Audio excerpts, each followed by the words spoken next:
اپنے نبی کے بارے میں، لو تقول علینا بعد الاقاویل، اگر میرا نبی میرے ذمے کو جھوٹ لگا دے، میں اس کو اس کے داہنے ہاتھ سے پکڑ لوں، اس کی شہرت کو کاٹ دوں، تم میں سے کوئی اپنے نبی کو چھڑا بھی نہ سکے۔ اور یہاں کہتا ہے یہ ذاکر کہ نہیں، اللہ کی تقدیری امور کے سارے فیصلے حسین کے اوپر نازل ہوتے ہیں، پھر حسین کی مرضی سے، حسین کے گھر سے وہ نافذ ہوتے ہیں۔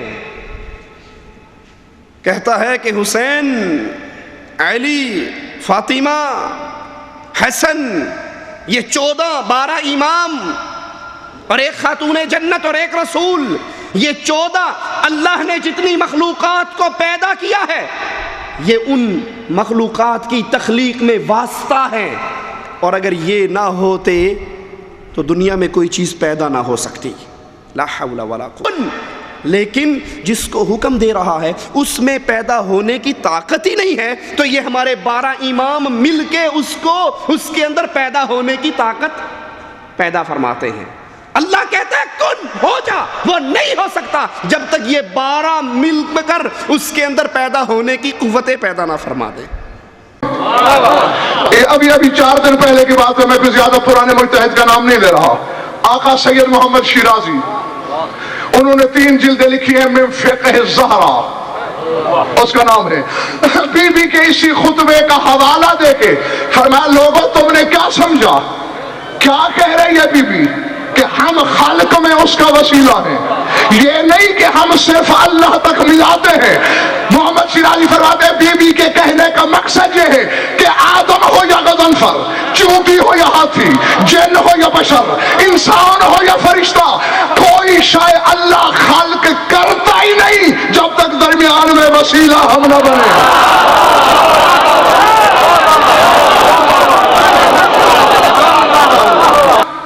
اب میں نے اتنا بڑے مجتہد کے حوالے سے ایک بات کی، اب میں تمہیں تھوڑی سی سمجھانے کی کوشش کرتا ہوں۔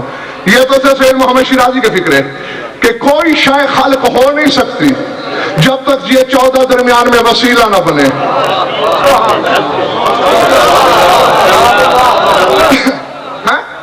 کیوں خالق کرنے کا طریقہ کیا ہے؟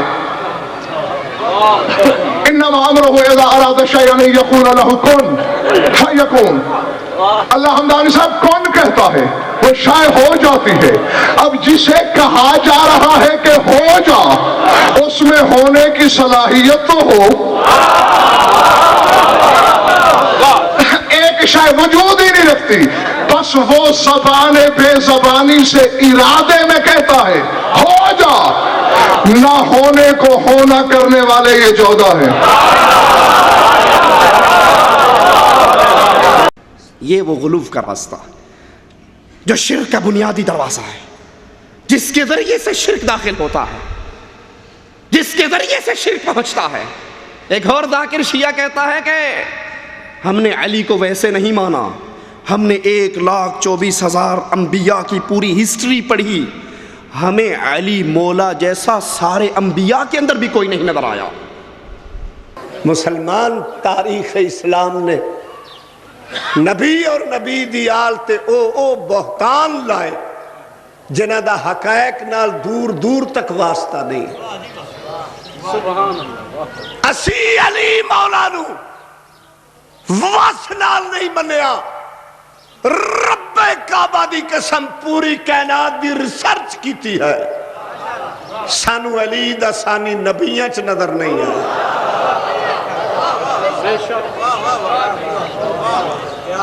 سانو کائنات چلی دے نال دا کوئی بندہ نظر ہی نہیں آندا۔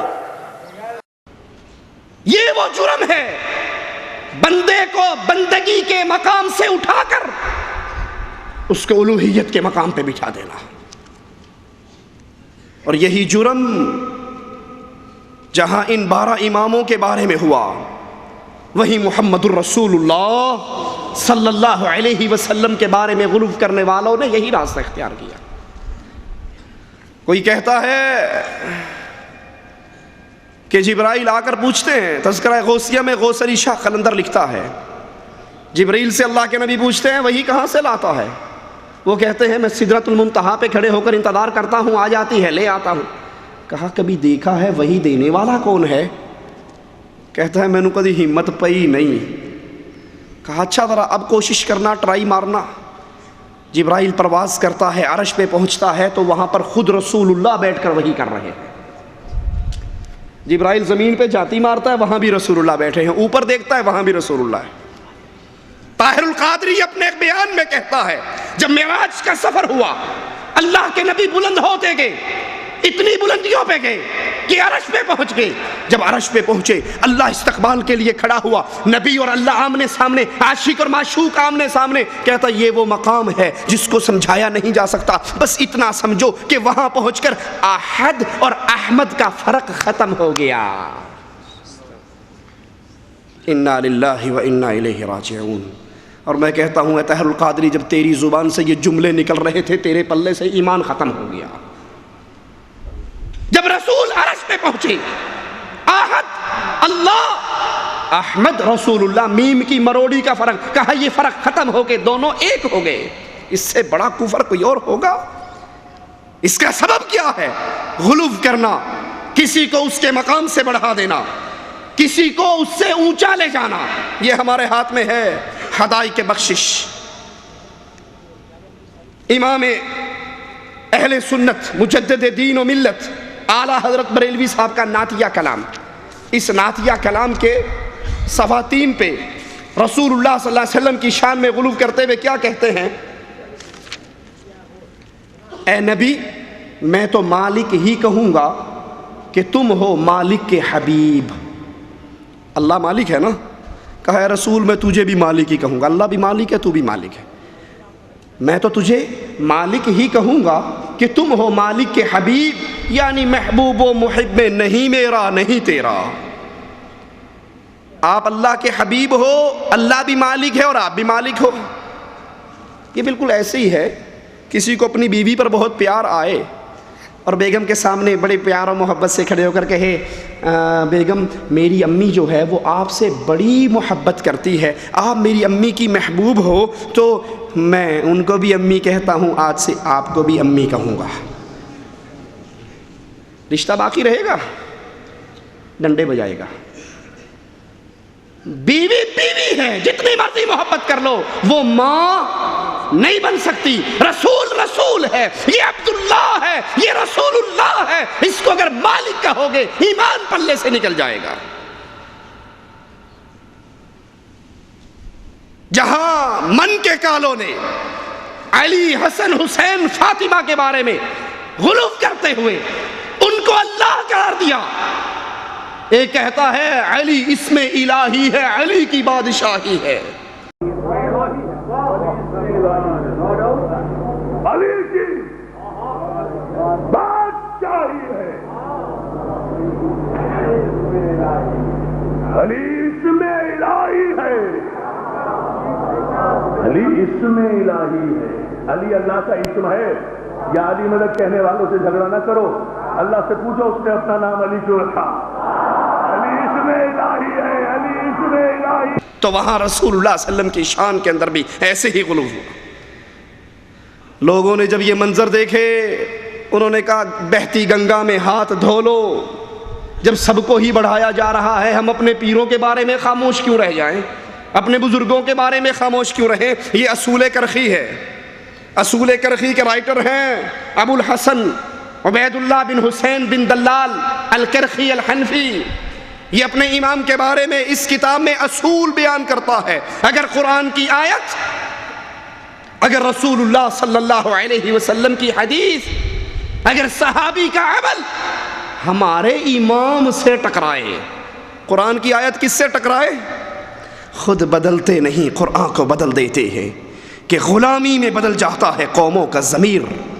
قرآن کی آیت ہونا تو یہ چاہیے تھا کہ اگر امام صاحب کی بات قرآن سے ٹکرا جائے ہم امام صاحب کی بات چھوڑ دیں گے، امام کی بات حدیث سے ٹکرائے ہم امام صاحب کی بات چھوڑ دیں گے، نبی صحابی کے عمل سے ٹکرائے اس کو بھی چھوڑ دیں گے، کیونکہ خود امام نے صحابی کے بارے میں کہا۔ امام اور صحابی میں فرق یہ ہے کہ امام زمین پہ چل رہا ہو، صحابی گھوڑے پہ سوار ہو، صحابی کے گھوڑے کے سم سے جو مٹی کے ذرے اڑتے ہیں اس کے برابر بھی ایک امام نہیں ہو سکتا۔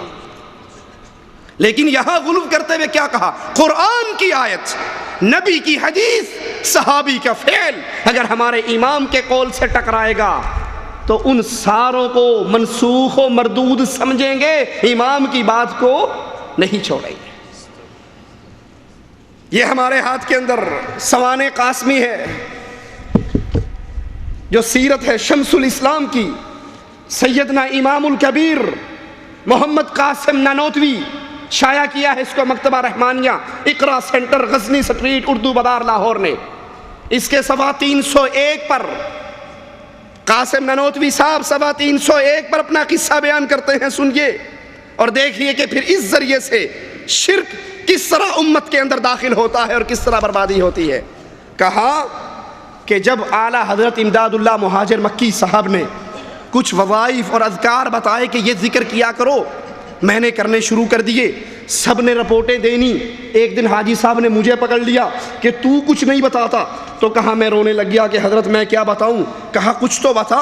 کہا جہاں تسبیح لے کر بیٹھا ایک مصیبت ہوتی ہے، اس قدر وزن، اس قدر گرانی اور بوجھ پڑتا ہے جیسے 100 من کے پتھر کسی نے رکھ دیے ہوں، زبان اور دل سب خاموش ہو جاتے ہیں۔ ابھی وہ یہ رو رہے تھے کہ ان کے حاجی امداد اللہ صاحب نے کہا روتا کیوں ہے؟ تو اپنے مقام پہ پہنچ گیا۔ کہا حضرت وہ کیسے؟ مجھ پہ تو بڑا بوجھ پڑتا ہے۔ کہا یہ مبارک ہو، یہ وہ بوجھ ہے جو وحی کے وقت محمد پر پڑا کرتا تھا صلی اللہ علیہ وسلم، اور اب تیرے اوپر پڑ رہا ہے تو نبوت کا فیض ہو رہا ہے۔ تجھ سے اللہ وہی کام لے گا جو رسول اللہ سے لیا تھا۔ یہ وہ غلو ہے اپنے بزرگوں کے بارے میں، اپنے پیروں کے بارے میں، اپنے شیخ کے بارے میں، اپنے حضرت کے بارے میں۔ یہ ہمارے ہاتھ میں الامداد رسالہ حکیم الامت اشرف علی تھانوی صاحب کا، اس کا صفحہ نمبر 35 ہے۔ 35 پہ ایک مرید ان سے محبت کا قصہ بیان کرتا ہے کہ میری حضرت سے کتنی محبت تھی۔ میں خواب دیکھتا ہوں، خواب کے اندر میں پڑھتا ہوں لا الہ الا اللہ محمد الرسول اللہ، لیکن محمد الرسول اللہ کی بجائے میری زبان سے نکلتا ہے لا الہ الا اللہ اشرف علی رسول اللہ۔ کہا میں اٹھ کر بیٹھ جاتا ہوں، پریشان ہو جاتا ہوں کہ یہ میں نے کیا پڑھ لیا۔ نیند ختم ہو گئی، خواب ختم ہو گیا، اب زندہ ہوں، جاگ رہا ہوں، سلامت ہوں۔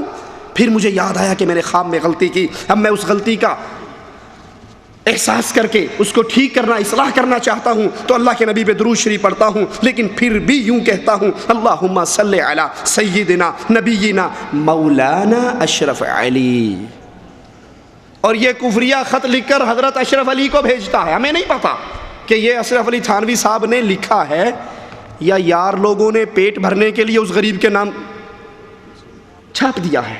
یہ اپنے مولویوں سے پوچھو کہ کیا حکیم الامت کی کتابیں ہیں یا اس کے نام کو تم بیچ رہے ہو؟ اگر یہ کتابیں اور یہ عقیدے واقعی حکیم الامت کی ہیں تو ایسے عقیدوں کا مالک تو مواحد نہیں ہو سکتا، اور اگر تم یہ اس کے ذمے لگا کر بیچ رہے ہو وہ غریب اس سے پاک ہے تو تم خود مجرم ہو۔ کہا جب تھانوی صاحب کو یہ خط پہنچا، اس نے جواب لکھا کہ اس واقعے میں تسلی تھی، اطمینان تھا کہ جس کی طرف تم رجوع کرتے ہو، جس کو تم نے پیر پکڑا ہے وہ بعینہ تعالی متبع سنت ہے، ٹینشن لینے کی بات نہیں ہے، تم میرے پیچھے میں رسول اللہ کے پیچھے۔ اس خواب کے اندر یہ تسلی تھی۔ یہ وہ راستہ ہے غلوب کا، اپنے پیروں کو بڑھایا، اپنے ولیوں کو بڑھایا، اپنے بزرگوں کو بڑھایا، اور اتنا بڑھایا کہ اس سے اگر انبیاء کی توہین ہوتی ہے ہو جائے۔ یہ ہمارے ہاتھ میں ہے ہشت بہشت، 8 بزرگوں کی ایک جلد کے اندر مختلف بزرگوں کی کتابیں۔ اس کا صفحہ نمبر 20 ہے۔ صفحہ نمبر 20 پہ کہتے ہیں رابعہ بصری، جانتے ہو رابعہ بصری کو جانتے ہو؟ یہ وہ آدھی قلندری ہے جو کہا کرتی تھی جنت کے پانی سے جہنم کو بجھا دوں، جنت کے پانی سے جہنم کو بجھاؤں۔ تجھے پانی لینے جانے دے گا کوئی تبھی تو لائے گی۔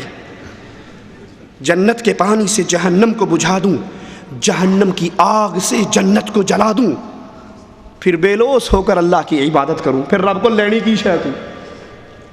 یہ وہ رابعہ بصری کہتے ہیں۔ رابعہ بصری خواجہ ابراہیم حج کے لیے روانہ ہوئے، ہر قدم پر 2 رکعتیں پڑھ کے چلتے چلتے اس طرح 14 سال میں وہ بیت اللہ پہنچے۔ جب بیت اللہ میں داخل ہوئے تو اگے کعبہ ہی کوئی نہیں سی، بیت اللہ غائب تھا۔ اللہ کا گھر اپنی جگہ پہ